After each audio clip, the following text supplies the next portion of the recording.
All right.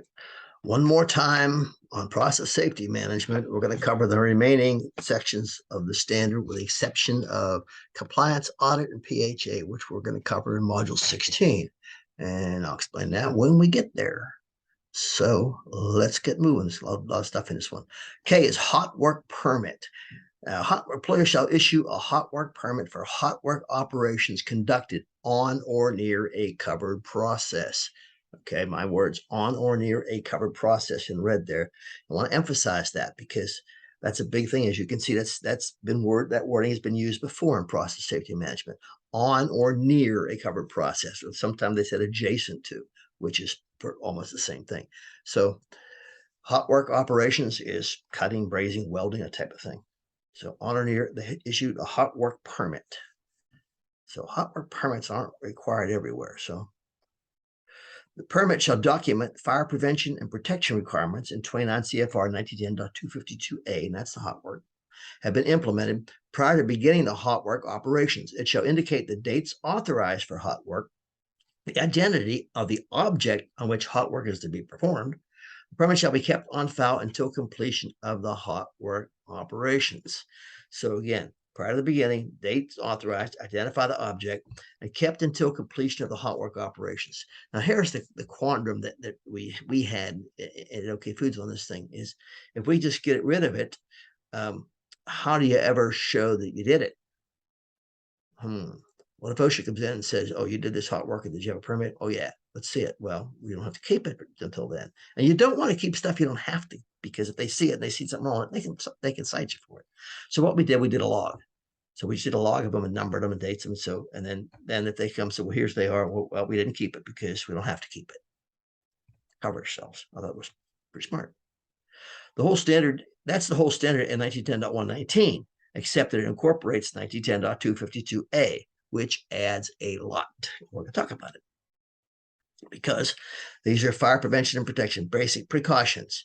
For elaboration of these basic precautions and of the special precautions of paragraph D2 of this section, as well as a delineation of the fire protection and prevention responsibilities of welders and cutters, their supervisors, including outside contractors, and those in management on whose property cutting and welding is to be performed.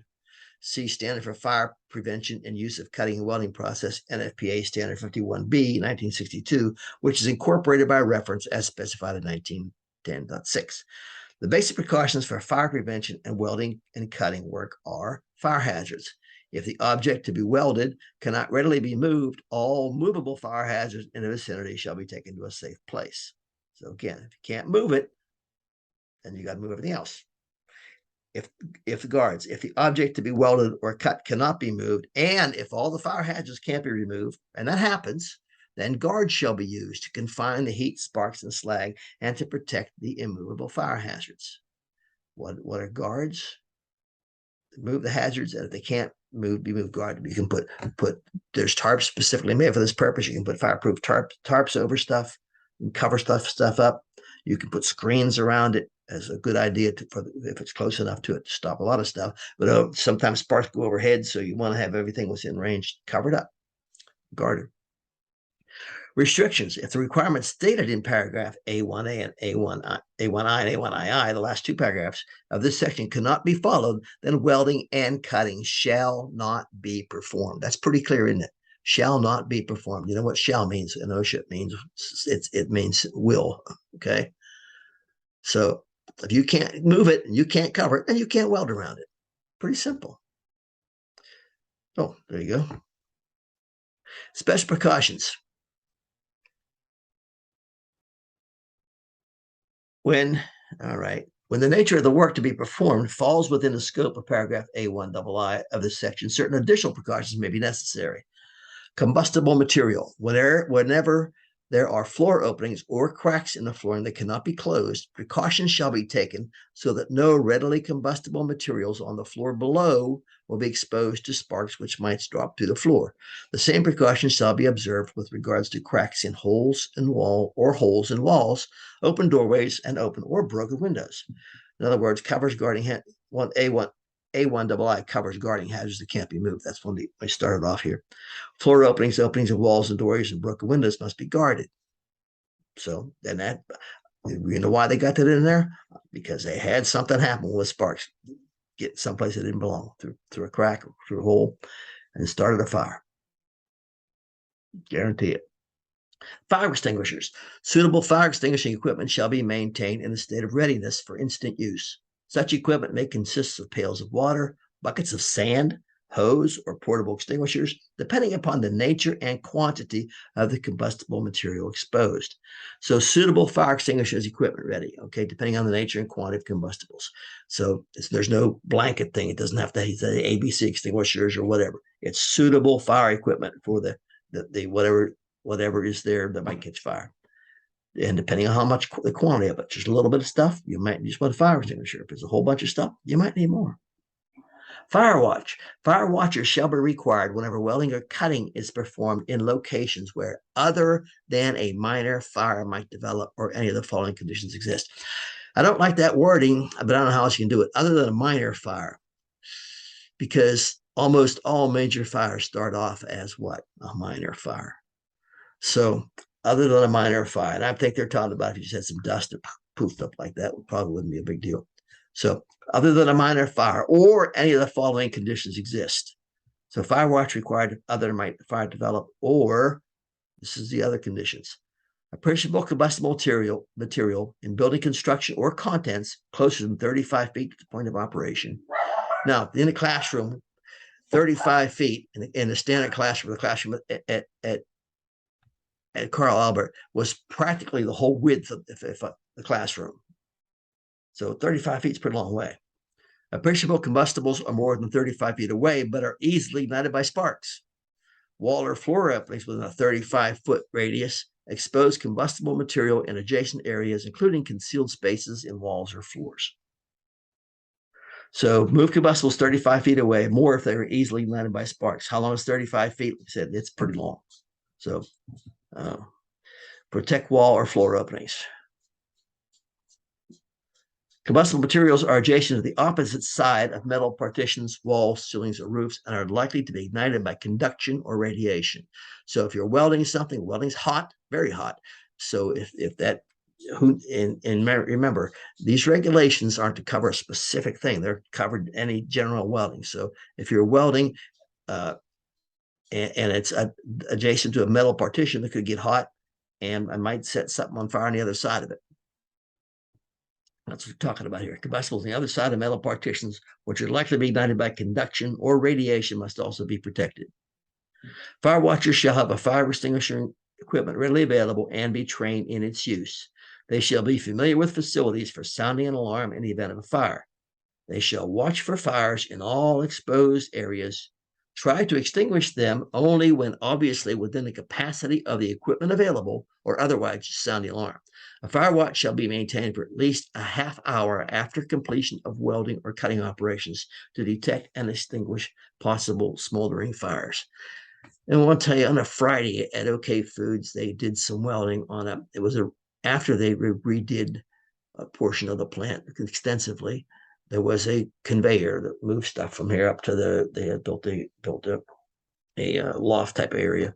And so, of course, I didn't get a call till later on. But so what happened was, though, they had done some welding. They were welding some pins in the side for something to guide this plastic belt that was on it. And it was Friday night. So you know what? They didn't do a fire watch. They went home and they caught the thing on fire. And there was a fire in it. But up and set off, I think it just set off one sprinkler head.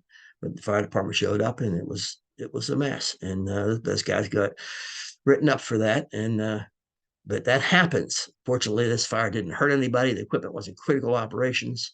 And so like I said, big fires always start as small fires. So stuff happens like that. That's why you have these regulations. Fire watchers have fire extinguishing equipment available and trained in its use. When we were doing some big jobs at OK Foods, sometimes they would drive me a little bit crazy. And we got some new fire watchers we need to have because the maintenance vice president, he wanted fire watchers for 48 hours because some of this stuff was so far off the beaten path, like up on the roof where nobody goes.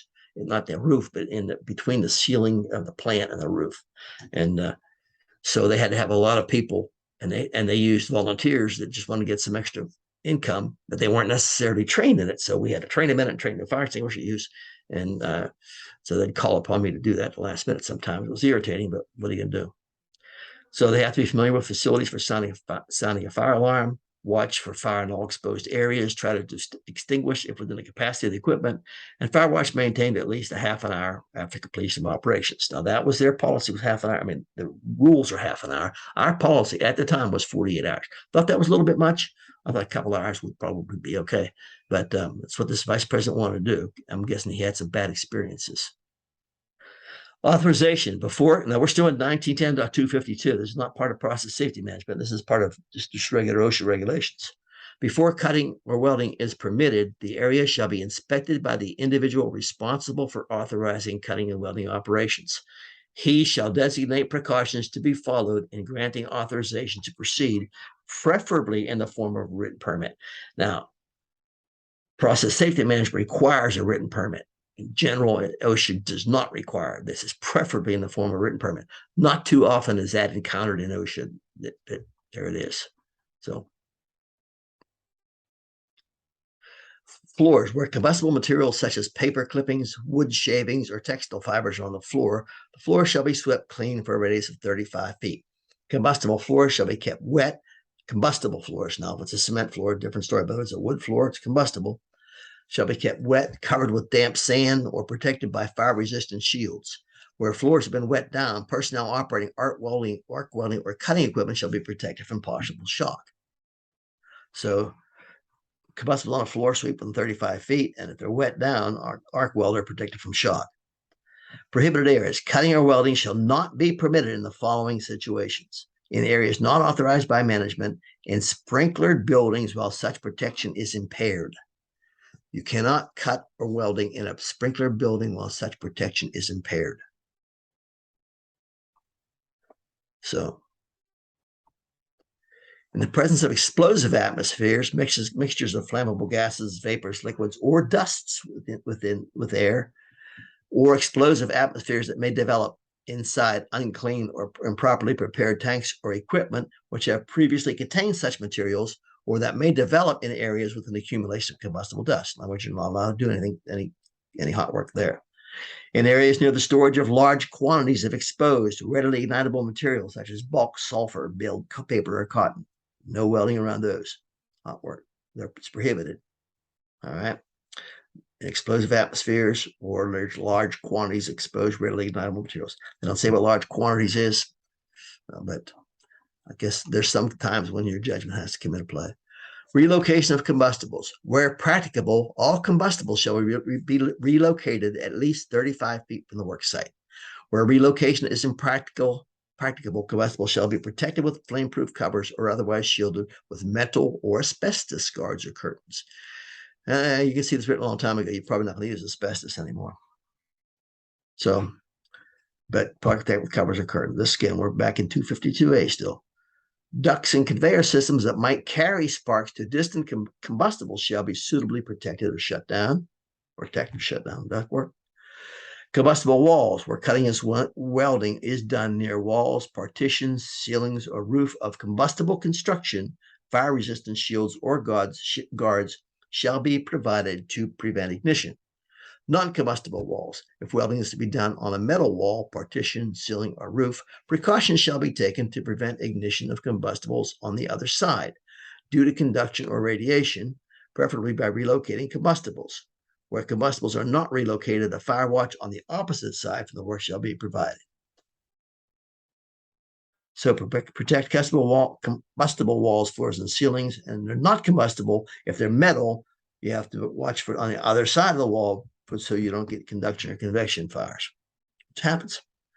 Combustible cover. Welding shall not be attempted on a metal partition, wall, ceiling, or roof having combustible covering, nor on walls or partitions of combustible sandwich-type panel construction.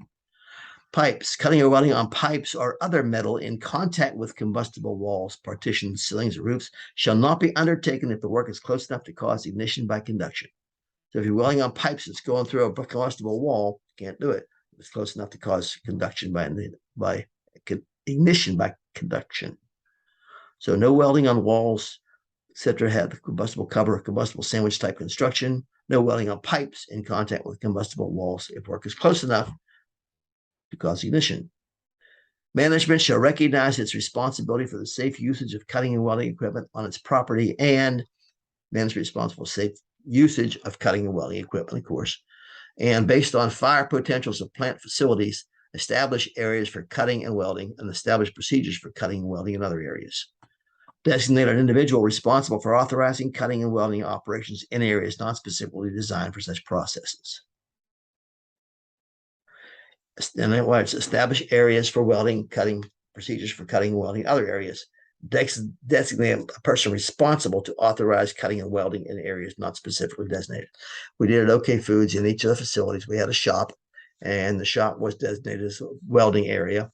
And we made them take all pallets and everything else. Some of them had wood on the walls. We made them covered up with metal or take the wood off, and we made sure there was no flammables or combustibles in those areas. And if they wanted to weld, I remember most of the stuff was done in the plants. In some places like truck shops, you didn't have process safety management, but where there was ammonia, then you had to get a permit.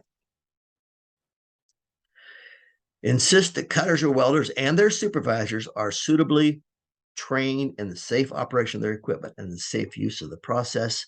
Advise all contractors about flammable materials or hazardous conditions of which they may not be aware. So management is responsible that those involved are trained in safe operations of equipment and safe use of the process, and to advise contractors.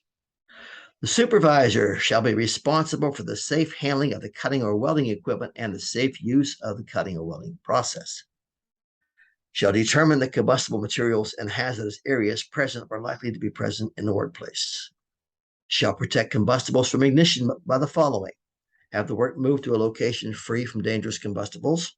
If the work cannot be moved, have the combustibles moved to a safe distance from the work, and have the combustibles properly shielded against ignition. So if you can't move the work, you have to move the combustibles or cover them. That's kind of reiterating what I've already talked about. See, the cutting and welding are so scheduled that plant operations that might expose combustibles to ignition are not started during cutting or welding. Shall secure authorization for the cutting and welding operations from the designated management representative. Shall determine that the cutter or welder secures his approval that conditions are safe before going ahead. Shall determine that fire protection and extinguishing equipment are properly located at the site. Where fire watchers are required, he shall see that they're available at the site. So the supervisor has a lot of responsibilities, as well it should be. Fire prevention cautions: cutting or welding shall be permitted only in areas that are or have been made fire safe. When work cannot be moved practically, as in most construction work, the area shall be made safe by removing combustibles or protecting combustibles from ignition sources. That's kind of a summary there. So, welding or cutting containers. This is interesting. Used containers. What they're talking about here, they're talking about 55-gallon drums, pretty much. No welding, or 30-gallon drums or whatever. No welding, cutting, or other hot work shall be performed on used drums, barrels, tanks, or other containers until they've been cleaned so thoroughly as to make absolutely certain that there are no flammable materials present, or any substances such as grease, tars, acids, or other materials which, when subject to heat, might produce flammable or toxic vapors. Any pipelines or connections to the drum or vessel shall be disconnected or blanked. So people get killed cutting or welding on empty containers. Venting and purging: all hollow spaces, cavities, or containers shall be vented to permit the escape of air or gas before preheating, cutting, or welding. Purging with inert gas is recommended. Inert gas, you pump it in and purge it, clean it out. Accidental contact: when arc welding is to be suspended for any substantial period of time, such as during lunch or overnight, all electrodes shall be removed from the holders and the holders carefully located so that accidental contact cannot occur and the machine be disconnected from the power source. Torch valve: in order to eliminate the possibility of gas escaping through leaks or improperly closed valves. So when you're doing gas welding or cutting, the torch valve shall be closed and the gas supply to the torch positively shut off at some point outside the confined area whenever the torch is not to be used for a substantial period of time, such as during lunch hour or overnight. Where practicable, the torch and hose shall also be removed from the confined space. what's talking about here. If you're welding in a confined space, you get just tiny little leak in there that you don't even notice, but in a confined space, that's magnified. So you got to get it out of there. That's all 1910 252A, the portions required by element K. There's a lot more to 1910 to 252. So if there's welding involved, it should be followed also. But it doesn't come under process safety management, it's general welding stuff. The fire on it was Easter Sunday, I think it was 2007. Yeah, and at the plant in Boonville. I spoke to the safety director that was at the time there, and what apparently happened was there was about 25 contractors. It was Easter Sunday there, and what I've gleaned from talking to some of them don't want to come out and say exactly what happened, but they went to lunch. They all went to lunch. They were doing welding and cutting. And if you on a spiral freezer, now a spiral freezer has plastic belting, and it goes up in a spiral. He starts at floor level, but a couple of feet off the ground on a conveyor. The product goes in the conveyor, and it goes through this freezer. It comes out of top, and it's frozen solid. And this conveyor keeps going around to keep it in there. It's a good way to do it. Well, one of the problems is the belting is flammable, or could be, and they're only a few inches apart because you're only putting, a little piece of chicken breast meat or something on them.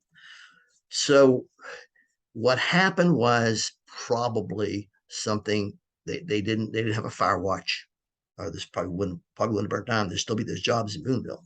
So, well, when it did happen, we found out about it. We went out behind Plant 2 and took some different kinds of this stuff they use for belting in the freezers and set it on fire, and it burned with hardly any flame or smoke. So it was really hard to see it when it burned. So it could have been burning right there and they wouldn't have noticed it, but that's hard to see. So anyhow, it burned that place to the ground. So, and they never did find out what happened to the ammonia. The ammonia, I'm sure, just went up in the atmosphere. All right, that was K. L, management of change. The employer shall establish and implement written procedures to manage changes, except for replacements in kind, right? To process chemicals, technology, equipment, and procedures, and changes to facilities that affect a covered process. So from this standard, paragraph B, which we've talked about before, replacement in kind means a replacement which satisfies the design specifications. Had a lot of discussion about this. It could be a different brand, but if it's exactly the same specifications, input size, output size, whatever, doesn't have to be same color or same configuration, again, but it has to meet the design specifications. Exactly.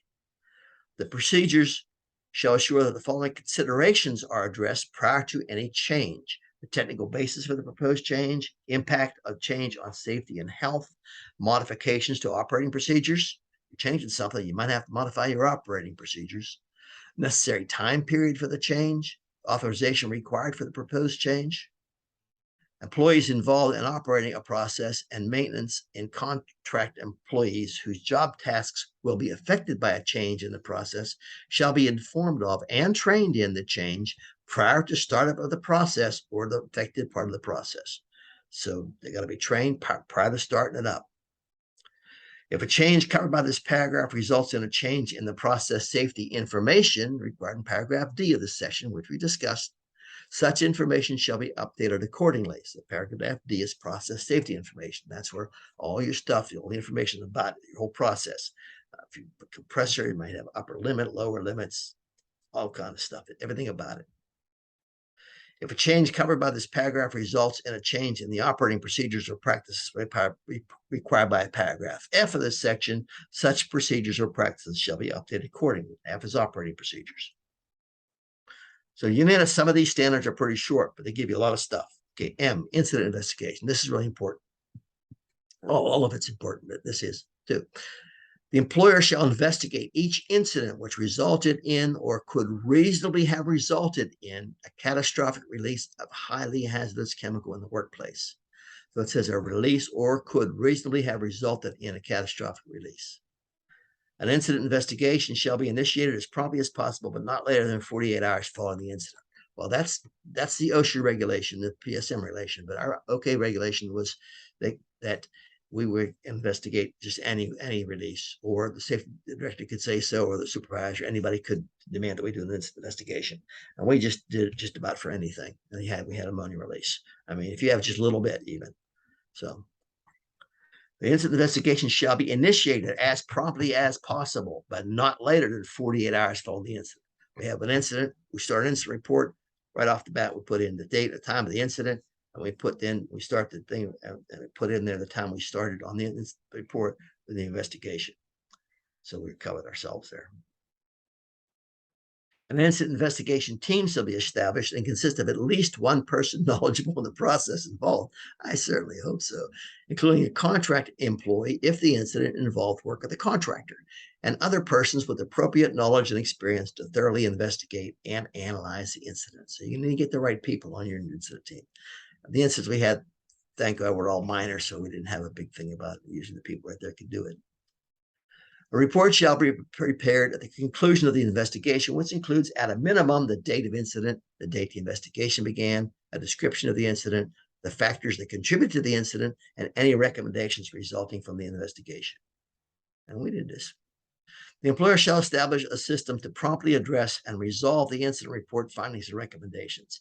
Resolutions and corrective actions shall be documented.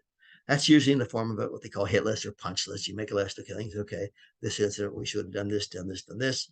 Sit down and say, okay, you're going to do this, you're going to do that, you're going to do that. You're going to have this done by Wednesday, and that's going to take 30 days, that type of thing. Get somebody, when you have this stuff like this, make sure somebody's responsible for it and give them some time constraints. Might not be, it might be 6 months, it might be a year, but should be some time constraints on it. The report shall be reviewed with all affected personnel whose job tasks are relevant to the incident findings, including contract employees where applicable. Incident investigation reports shall be retained for 5 years. 5 years and get rid of them. Again, you don't want to keep anything that's not required by OSHA, because if you do and they find it, they can cite you for it, even though it was 6 years ago. All right? Sometimes they can be like that. So now, emergency planning and response.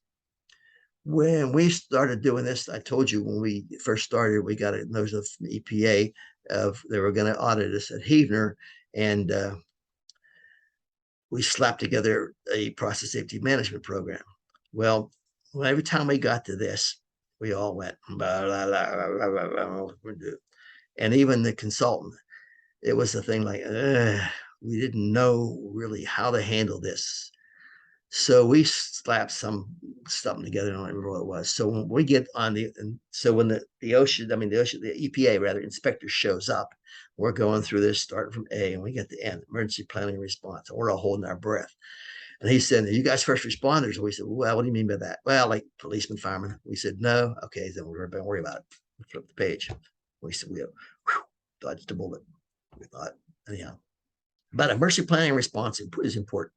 So the employer shall establish and implement an emergency action plan for the entire plant in accordance with the provisions of 29 CFR 1910.38, which is applicable when any other OSHA regulation requires it. Although I think you should have it no matter what. 1910.38. In addition, the emergency action plan shall include procedures for handling small releases. Employers covered under this standard may also be subject to the hazardous waste emergency response provision contained in 29 CFR 1910 A, P, and Q.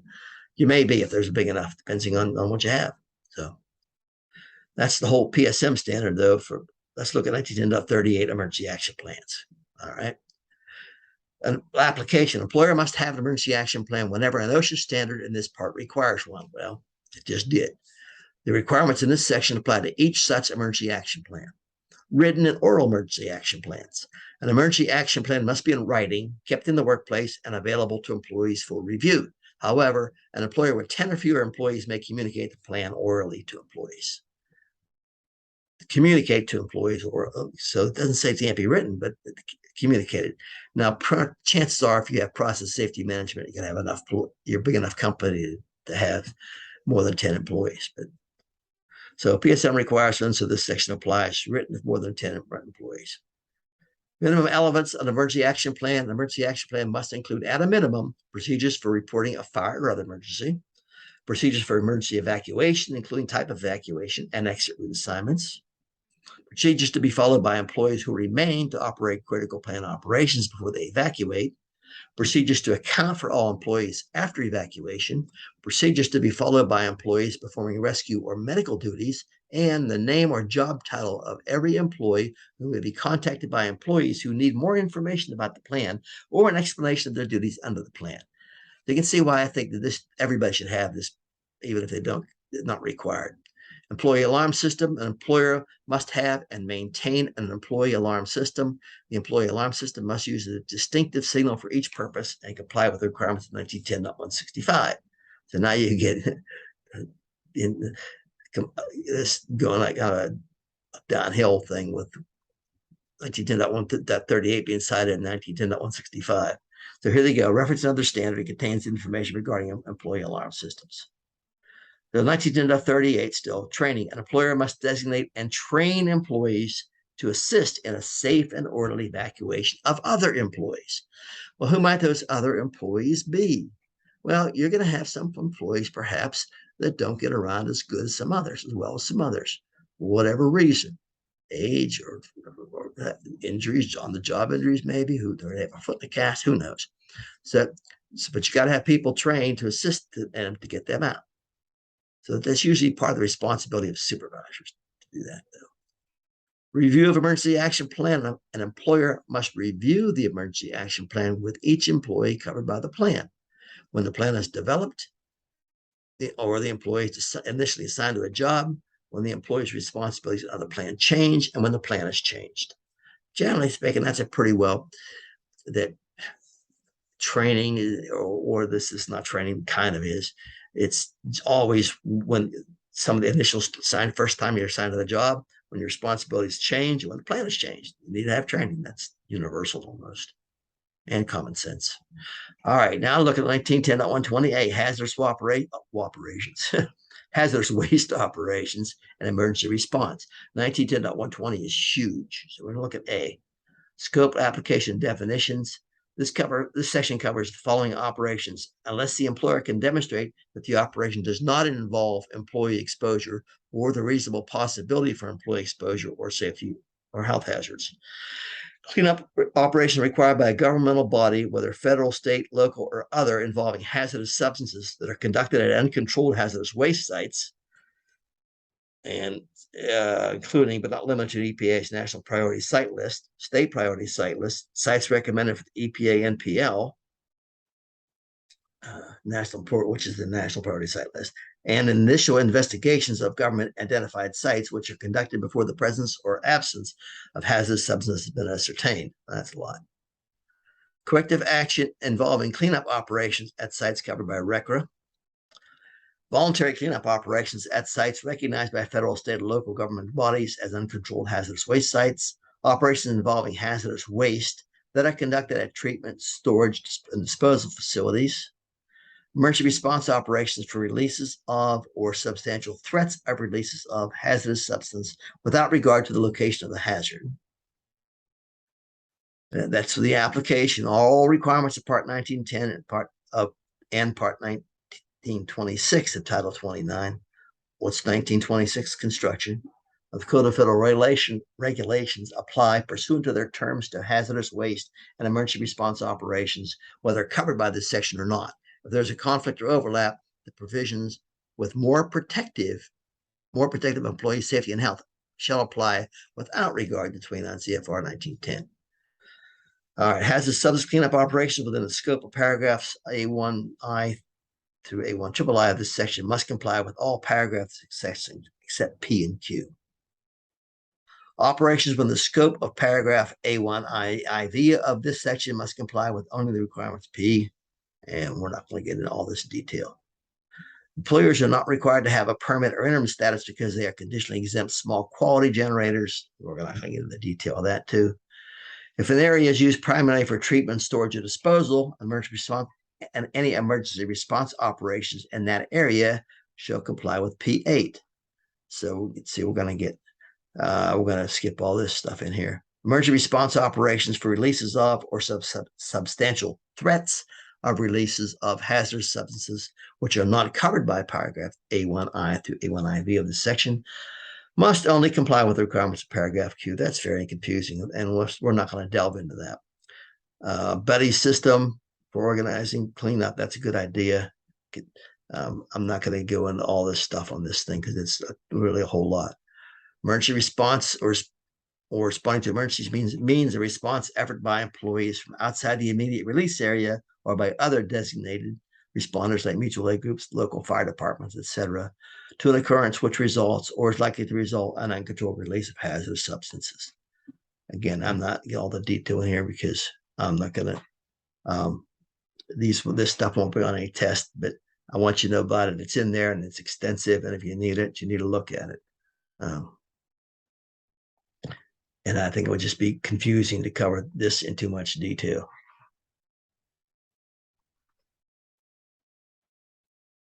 So IDLH, immediately dangerous to life or health. My mnemonic for remembering that is I don't live here. There's my mnemonic right here. I don't live here. What's a mnemonic? It's a little trick to help you memorize things. Memorize things.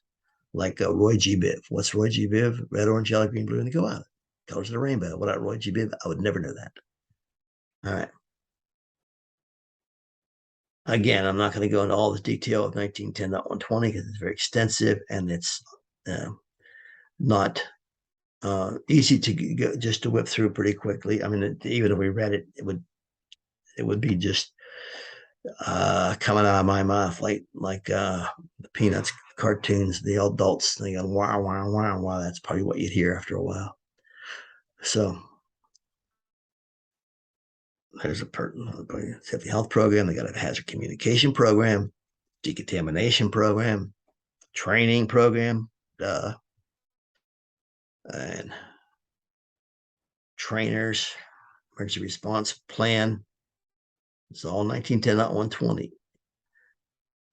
And there's your elements of emergency response plan, evacuation routes, training again, training for emergency response. And then I'm not going to go through the exceptions. Like I said, this will just be too much to cover right here. And this is way too extensive at this point. So now we're going to go back to the 19. No, that's Q. Again, Q paragraph is cited there. I'm not going to read it. You can look at it if you want to. Again, this won't be on any test. So the first decision an organization must make is respond or not. Reasons not to respond: less expense. You don't have to purchase response gear, train, etc. Your people won't put in harm's way. It's a good reason to not respond, right? Reasons to respond: there could be civilian casualties if your facility is in a populated area and you will not be able to stop or slow the release.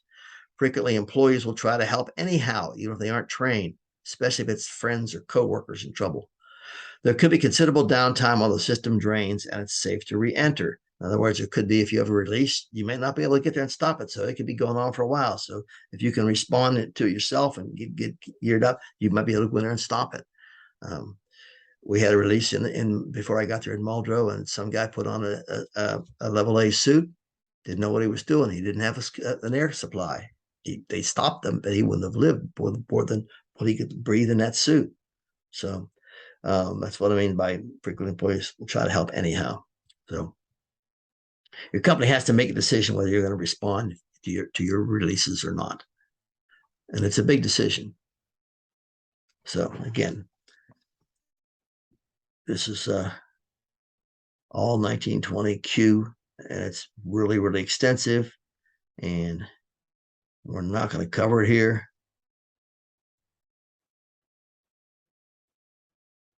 But you do need to know if you're in process safety management, you're going to have to cover 1910.120 Q, A and Q.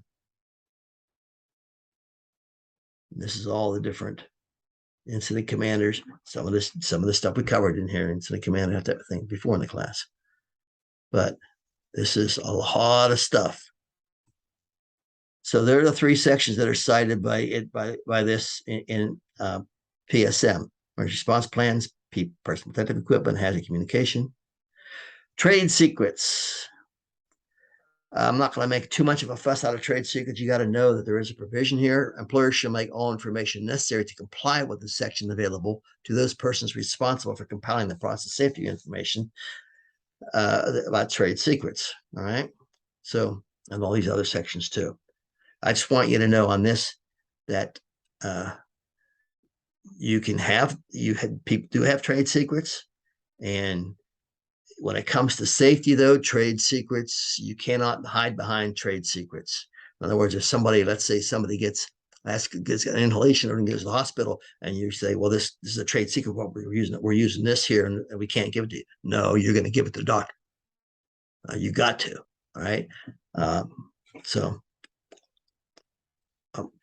nothing in this paragraph shall preclude the employer from requiring the persons to whom the information is made available under this section to enter into confidentiality agreements to not disclose the information. So in other words, if you have a trade secret and you can have your doctor, your clinic, or somebody else have a confidentiality agreement that they won't divulge it, but you got to give it. Subject to the rules and procedures 29, I guess here 29 CFR 19-1200, which we I through I-12, employees and their designated representatives shall have access to trade secret information contained within the process hazard analysis and other documents required to be developed by this standard. So if it's required to be developed by this standard, it's covered by this. This probably doesn't come into play very often. If you run across it, and you probably want to get with management to see how trade secrets can be protected and still comply with this standard. Usually you're going to have to give this information out to people, but you can make them sign a non-disclosure agreement. So as you can see, that's the almost the last part of process safety management. We're still going to cover compliance audits and PHAs in the next module. A lot of stuff to process safety management. And if you ever get into it, first thing I think I would do was I'd probably call a consultant if you were just getting into it and have never done it before, because it's very, very extensive. So that's it. You're going to hear from me in this module. So anyhow, be safe.